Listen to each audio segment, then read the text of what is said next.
Captain Vila pressed her webbed fingers against the control panel as another explosion rocked the research vessel Harmony's light star.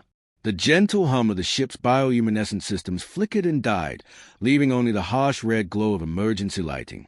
Through the transparent aluminum viewports, she could see the massive Corthax warships closing in like metal predators stalking their prey. "Hull breach in sections 4 through 7, reported her first officer, a tall, graceful Nereid whose gill slits fluttered with panic. "Life support is failing. The water recycling systems are offline." Vila's people needed the ship's aquatic environment to survive. Without the specialized life support systems, they had maybe 20 minutes before the toxic atmosphere of space would seep in and poison them all. She watched helplessly as the Corthax raiders positioned themselves around her ship, their hulls bristling with weapon arrays that could vaporize the Harmony's light in seconds. The lead raider ship was a nightmare of black metal and glowing red energy conduits. It moved with the predatory grace of something designed purely for destruction. Weapon turrets tracked the disabled research vessel like hungry eyes, while smaller fighter craft swarmed around it like angry wasps. "Captain," her communications officer called out, "they're demanding our surrender. They want our research data and our crew as slaves to their mining operations." Vila had heard the horror stories about Corthax slave camps. The brutal reptilian species had built their empire on the broken backs of conquered worlds. They showed no mercy to the weak, no compassion for peaceful explorers. Her crew of 35 scientists and researchers will be worked to death in the asteroid mines. "Never," she whispered, her voice carrying through the ship's internal water-filled communication system. "Send the distress beacon on all frequencies. Emergency Protocol 7. Someone has to hear us. Someone has to care." The distress signal shot out into the void, a desperate cry for help transmitted across every known communication channel. It carried the ship's position, their species identification, and a plea for immediate assistance. But Vila knew the terrible truth. They were in the Outer Rim territories, far from Federation space. No help was coming. Thousands of light-years away, Lieutenant Tom Bradley sat at his monitoring station in Oath's outer system defense grid. The young officer had pulled another 12-hour shift, scanning the endless darkness for any sign of hostile activity. Humanity had only recently developed faster-than-light travel, and their territory was still small compared to the vast galactic civilizations they knew existed out there. The console suddenly erupted with alarms and flashing lights. Tom nearly spilled his coffee as strange symbols cascaded across his screen. The computer was struggling to decode something, a transmission unlike anything in Earth's databases. "What the hell?" Tom muttered, his fingers flying over the controls. The signal was weak, distorted by distance and cosmic interference, but the computer's translation protocols were slowly making sense of it. His blood ran cold as he read the decoded message. "Admiral Wright." Tom shouted across the command center. "So, you need to see this right now." Admiral James Wright strode over, his weathered face serious. The old soldier had fought in humanity's colonial wars and had seen his share of desperate situations, but nothing had prepared him for this moment. "It's a distress call, sir," Tom explained, his voice shaking. "From aliens. Real aliens. They are under attack by something called the Corthax. Their ship is dying, and they are begging for help." Wright studied the readouts, his tactical mind already calculating distances and response times. The signal was coming from a system 37 light-years away. By pure chance, 3 human destroyers from Patrol Group Charlie were conducting exercises only 5 light-years from the distress signal's origin. "Patch me through to Commander Thompson on the Vela *," Wright ordered. The connection crackled to life, and Wright could hear the sounds of the destroyer's bridge in the background. "Commander, we have a situation. First contact protocols are now active. You have aliens under attack in your sector, and you're the closest response unit." There was a moment of stunned silence. Then Commander Mike Thompson's voice came through, steady and professional despite the magnitude of what he'd just heard. "Understood, Admiral. The Vela Defiant and Resolute are moving to intercept. Estimated arrival in 40 minutes. Back on the dying Nereid ship, Captain Vila watched her crew working frantically to keep their vessel alive just a little longer. The Korthax ships had stopped their bombardment, apparently content to let the research vessel slowly suffocate while it prepared boarding parties. Then a sensor operator's voice cut through the chaos. "Captain, new contacts dropping out of hyperspace. 3 ships, unknown configuration." Vila stared at the tactical display in amazement. The newcomer ships were unlike anything in the Federation databases. They were angular, brutal-looking vessels that seemed designed more for war than exploration. Their hulls were dark gray, almost black, with weapon systems that looked primitive but somehow menacing. "Who are they?" Vila whispered, watching the 3 mysterious ships take formation between her vessel and the Korthax raiders. Unknown to her, humanity had just taken its first step onto the galactic stage, and the universe would never be the same. Commander Grex's massive form filled the communication screen, his reptilian features twisted in a sneer of contempt. The Korthax leader's scales were dark green with battle scars crisscrossing his hide like a roadmap of violence. His yellow eyes burned with predatory hunger as he stared at the 3 human destroyers that had dared to interrupt his raid. Unknown ships, retreat or be destroyed. Grex hissed, his forked tongue flicking out between razor-sharp teeth. "This is Korthax space now. These water-breathers belong to us." On the bridge of the destroyer Vela Commander Mike Thompson studied the alien warlord with calm professionalism. The human officer stood barely 6 feet tall, but there was something in his steady gaze that made even hardened space veterans take notice. His crew moved around him with practiced efficiency, their hands dancing over weapon controls and tactical displays. "Negative," Thompson replied, his voice carrying the kind of quiet authority that came from years of combat experience. "Release the civilians and withdraw. This is your only warning." Grex threw back his massive head and laughed, a sound like grinding metal that echoed through the communication channel. Around him, other Korthax warriors joined in the mocking laughter, their claws clicking against weapon grips. "You dare threaten us with 3 primitive ships?" Grex roared. "Look at those pathetic hulls. Your technology is centuries behind ours. I have 50 vessels under my command, each one capable of reducing your fleet to scrap metal." Thompson's expression didn't change, but his tactical officer caught the slight nod. Weapon systems that had been charging silently came online. The human destroyers might look crude compared to the sleek Korthax raiders, but appearances could be deceiving. "Fire," Thompson said quietly. What happened next would be talked about in alien military academies for generations. The human plasma cannon spoke with surgical precision, their beams lancing through space like arrows of pure energy. But instead of going for killing shots, they targeted specific systems with an accuracy that should have been impossible at such range. The lead Korthax raider's engine block exploded in a shower of sparks, leaving the massive warship drifting helplessly. The second ship's weapon arrays simply vanished in precise bursts of plasma, leaving the hull intact but the vessel defenseless. The third raider tried to turn and flee, but human targeting computers tracked its movements effortlessly, disabling its engines with shots that threaded between armor plates like a surgeon's scalpel. "Impossible," Grex whispered, staring at his dead control panels. "No species shoots that accurately. No one." In the space of 30 seconds, 3 human destroyers had disabled an entire Korthax raiding party without killing a single enemy crew member. The precision was terrifying, suggesting a level of combat experience that most civilized species couldn't even imagine. Vela to all ships. Thompson's voice crackled over the tactical net. "Prepare boarding parties. Let's go help our new friends." Sergeant Lisa Parker led the first wave of Marines through the docking tube that connected the human destroyer to the crippled Nereid research vessel. She was a compact woman with a kind of lean muscle that came from growing up in Earth's crushing gravity, and she moved through the damaged ship with the fluid grace of a natural predator. Behind her came a squad of human Marines, each one carrying enough firepower to level a city block. But what struck the alien crew wasn't their weapons, it was how they moved. The research vessel's life support had been compromised, leaving the corridors filled with a toxic mixture of gases that would kill most galactic species in minutes. The humans didn't even wear breathing masks. Captain Vila pressed herself against the bulkhead as the human soldiers passed, her large eyes wide with amazement. These strange beings moved through her ship's poisoned atmosphere as if it was nothing more than a mild inconvenience. Their skin showed no signs of chemical burns. Their breathing remained steady and controlled. "How are you doing this?" She gasped through her breathing apparatus, watching Parker kneel beside an injured Nereid scientist.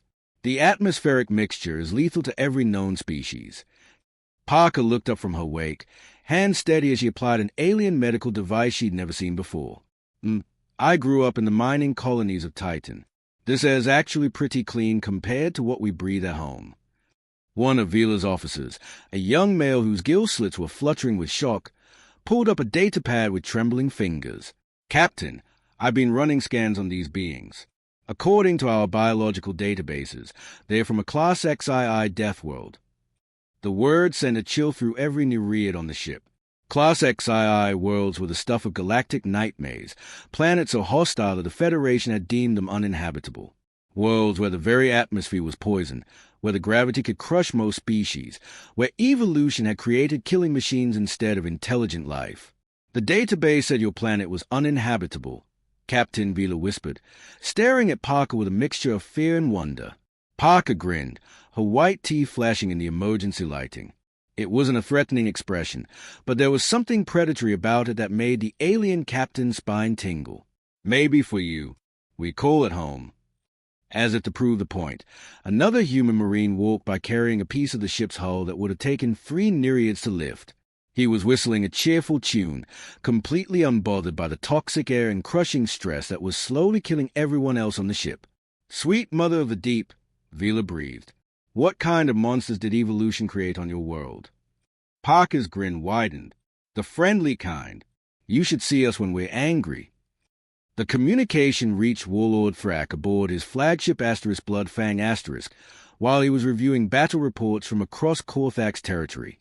The massive reptilian commander stood nearly 8 feet tall, his scarred hide telling the story of 100 conquered worlds. When the news of Grex's humiliating defeat arrived, his roar of rage shook the entire bridge. 3 ships, he bellowed, his claws leaving deep gouges in the metal command console. 3 primitive vessels defeated an entire raiding squadron. His subordinates cowered as furniture and equipment flew across the bridge. Gather the war fleet. I want 50 of our best warships. We're going to make an example of these Deathworlders that the entire galaxy will remember. Within hours, the most feared armada in the Outer Rim was moving toward the Vega system.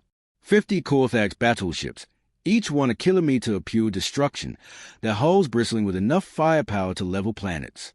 The lead vessel alone carried more weapons than most species possessed in their entire fleets. Admiral Wright received the sensor reports aboard his flagship Vela and felt his blood run cold. His small task force had been reinforced by the arrival of 2 more destroyers, but 5 ships against 50 was still impossible odds. Around him, his bridge crew worked with the calm professionalism that marked the Earth Defense Force, but he could see the tension in their movements. So, his tactical officer reported, enemy fleet dropping out of hyperspace. 50 contacts, all heavy cruiser class or above. They are taking formation around us. Through the viewports, the Korthak's fleet looked like a swarm of metallic predators. Each ship was a work of art dedicated to destruction, their black hulls studded with weapon turrets that tracked the tiny human vessels like hungry eyes. The sheer size difference was staggering.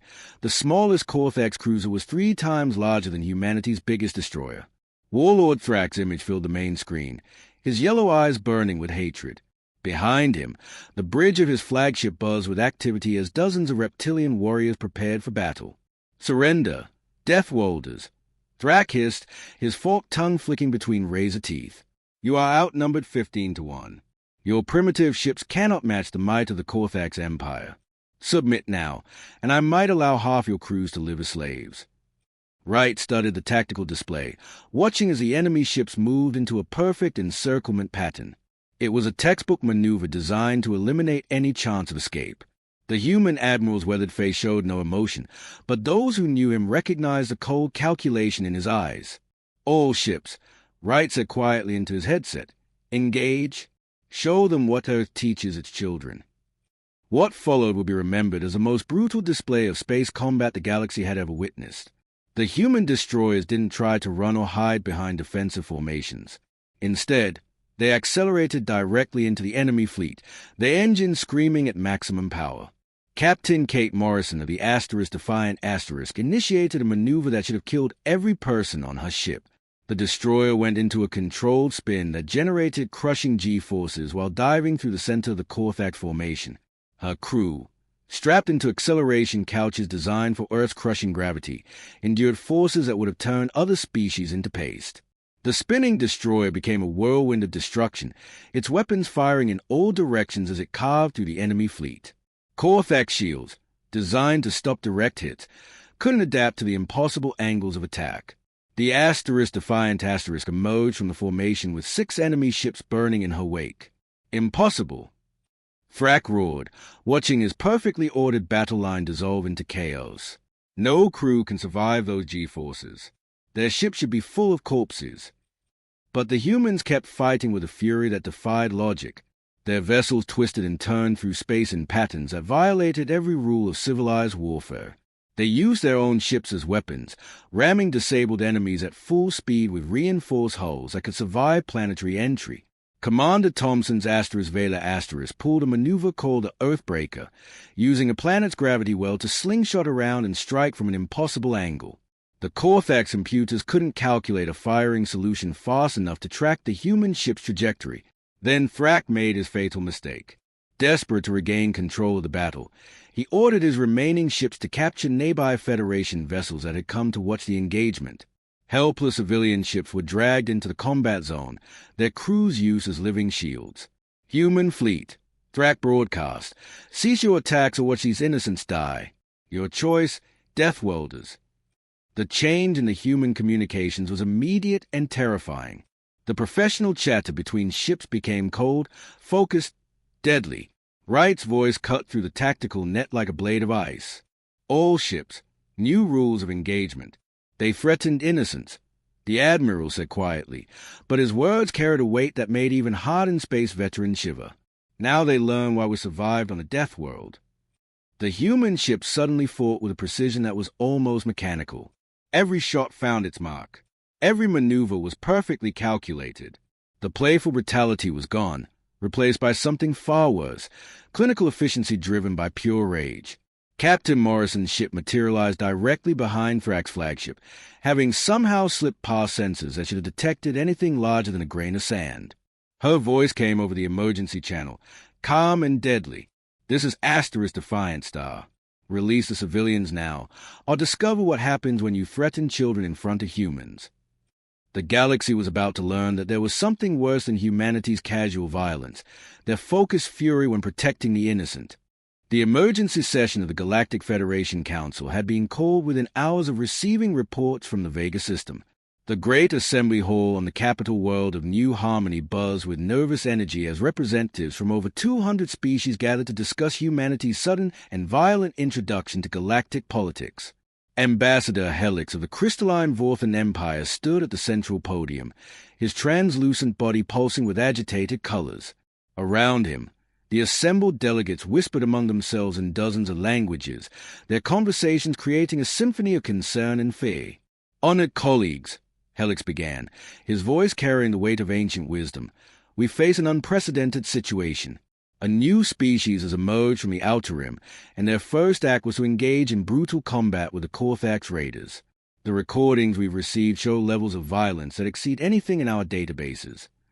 The holographic display above the assembly showed footage from the Vega battle, human ships spinning through impossible maneuvers, their crews somehow surviving G-forces that would liquefy most known species. The assembled delegates watched in horrified fascination as the tiny human destroyers carved through the massive Korthak's fleet like wolves among sheep.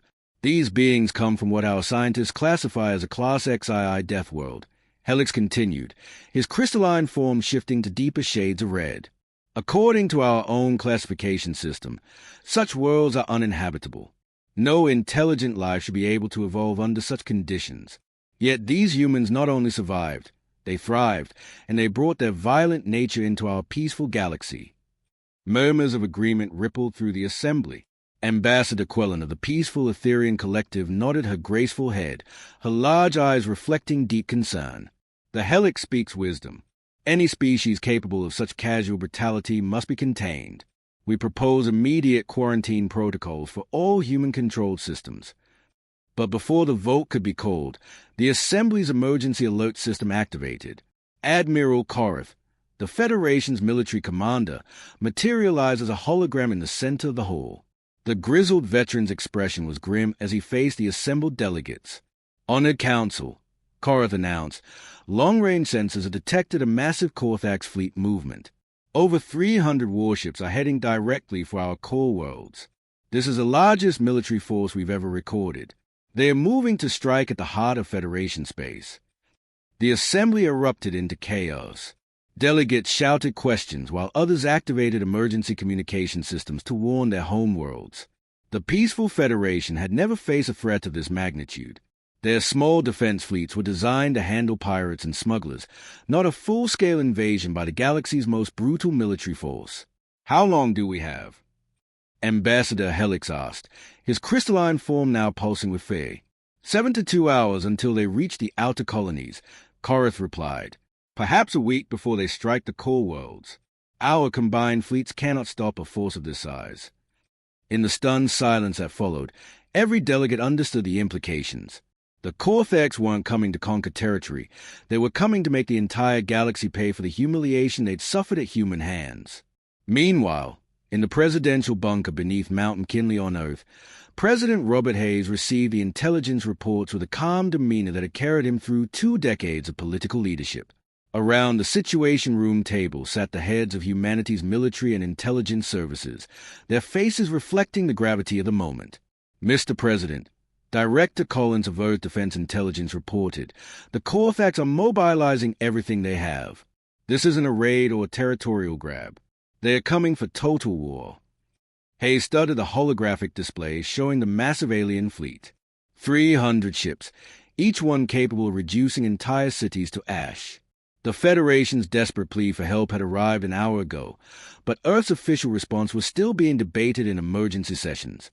"Sir," General Patterson added, "our public fleets can't match those numbers. We have maybe 20 destroyers and a handful of cruisers. Against 300 Korthax battleships, we'd be annihilated." Hayes leaned back in his chair, his fingers steepled as he considered options that would reshape humanity's future. For 50 years, Earth had been preparing for this moment, the day when their hidden strength will be revealed to an unsuspecting galaxy.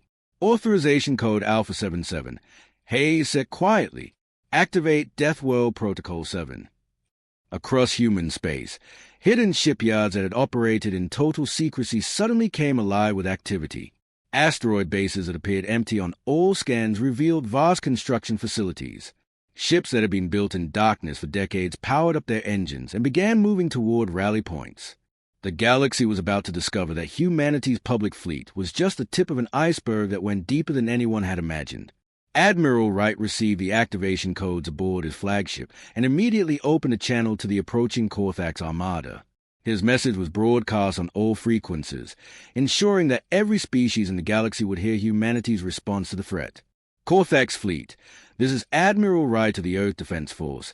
His voice carried the cold authority of someone who had spent a lifetime preparing for this moment. "You made this personal when you threatened innocent civilians. You have one chance to withdraw and return to your territory.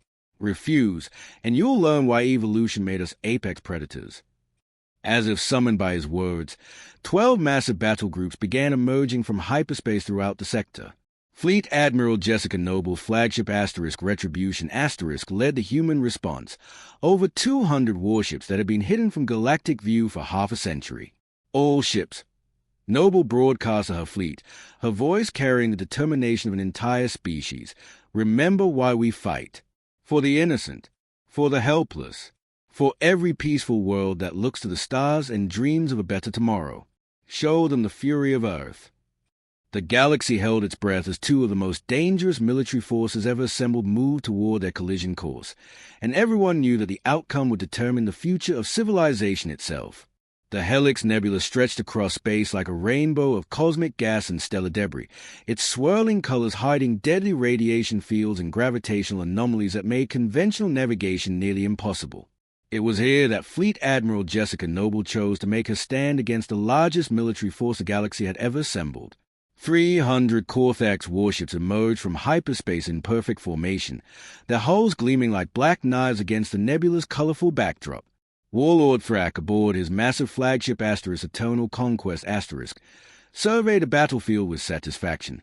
His enemy had chosen to hide in a nebula like frightened prey, which would only make their destruction more satisfying. Cowardly Deathworlders, Thrak hissed to his bridge crew. They think the nebula will protect them. Today, we show the galaxy what happens to those who dare oppose the Korthax Empire. But as his fleet moved deeper into the nebula, something felt wrong. The human ships weren't running or hiding. They were positioned throughout the gas clouds like predators waiting to strike, their angular hulls barely visible against the swirling cosmic dust. The first sign that this wouldn't be a normal battle came when Admiral David Chen's battle group suddenly appeared from within a dense gas cloud, their ships moving in perfect coordination. But instead of firing weapons, they began doing something that made no tactical sense to the Korthax commanders. They were herding the nebula gases. What are those idiots doing? Thrak roared, watching human ships use their engine exhausts and tractor beams to compress pockets of hydrogen and helium. Are they trying to build a wall of gas? His question was answered when Chen's flagship Thunderstrike fired a single plasma torpedo into compressed gases. The explosion that followed lit up space like a newborn star, consuming 12 Korthax cruisers in a chain reaction that rippled through their entire formation. "They're using the nebula as a weapon," one of Thrak's tactical officers screamed. "They're turning our own battlefield against us." But the gas explosions were just the beginning. From every direction, human ships began attacking with ferocity that defied comprehension. Captain Rodriguez's destroyer Hurricane executed a ramming attack that should have destroyed both ships, but the human vessel's reinforced hull carved through the Korthax cruiser's armor like a knife through paper, emerging from the other side battered but intact. Swarms of human kamikaze drones poured from hidden positions throughout the nebula, their simple AI brain programmed with one directive: find the largest enemy ship and detonate. The Korthax point defense systems, designed to stop missiles and torpedoes, couldn't track the hundreds of small, fast-moving targets that weave through formations like metal wasps. "This is impossible!" Thrak screamed as explosions bloomed throughout his fleet. "They are fighting like savages. Where are their formations? Where is their discipline?" The humans weren't fighting like any civilized species. They had no elegant battle lines or sophisticated tactics. Instead, they fought like what they were: predators from a world where only the strongest survived. Every maneuver was designed to kill, every weapon fired with the intent to destroy utterly. But the real terror began when the boarding action started. Captain Mark Stevens led the first wave of human marines onto a disabled Korthax battleship, and what followed became the stuff of legend throughout the galaxy. The Marines moved through the enemy vessel like an unstoppable force of nature, their enhanced physiology allowing them to function in environments that would kill other species. The Korthax warriors, each one standing 8 feet tall and armed with weapons designed to cut through armor, discovered that humans were something entirely different. Stevens and his team moved with the fluid grace of apex predators, their reactions honed by millions of years of evolutionary warfare. "They are monsters," a surviving Korthax officer would later report. "They move through our ships like ghosts, appearing from ventilation shafts and maintenance tunnels we didn't even know existed. They use our own corridors as weapons, turning every corner into a death trap." The human Marines cleared ship after ship with mechanical precision, their tactics speaking of countless conflicts fought in the darkest corners of their homeworld. They didn't just defeat their enemies, they dismantled them, turning mighty warships into floating tombs in minutes. As the battle raged on, Warlord Thrak found his mighty armada being systematically destroyed by an enemy that fought without honor, without mercy, and without the civilized restraints that had governed galactic warfare for millennia. "All ships, concentrate fire on their flagship," Thrak ordered, watching his fleet numbers drop from 300 to 200 to 100 with terrifying speed. But the humans had saved their cruelest trick for last. Admiral Noble's flagship Retribution didn't try to avoid the concentrated fire from the remaining Korthax ships. Instead, it accelerated directly toward Thrak's massive dreadnought, its weapons firing constantly as it closed the distance. "They are going to ram us," Thrak's tactical officer screamed. At the last second, the Retribution rolled aside and fired a full spread of torpedoes directly into the Korthax flagship's engine core. The explosion that followed vaporized Thrak and his entire command staff, taking the Eternal Conquest and everything within a kilometer radius with it. The remaining Korthax ships, leaderless and demoralized, broke formation, and fled into hyperspace, their proud armada reduced to scattered survivors carrying tales of horror back to their homeworld. In the aftermath, as rescue ships moved through the debris field, Captain Vila found Admiral Wright on the bridge of his battle-scarred destroyer. The nereid captain stared in wonder at the human officer, trying to comprehend what she had witnessed. "Your species," she whispered. "You fight like demons when protecting others."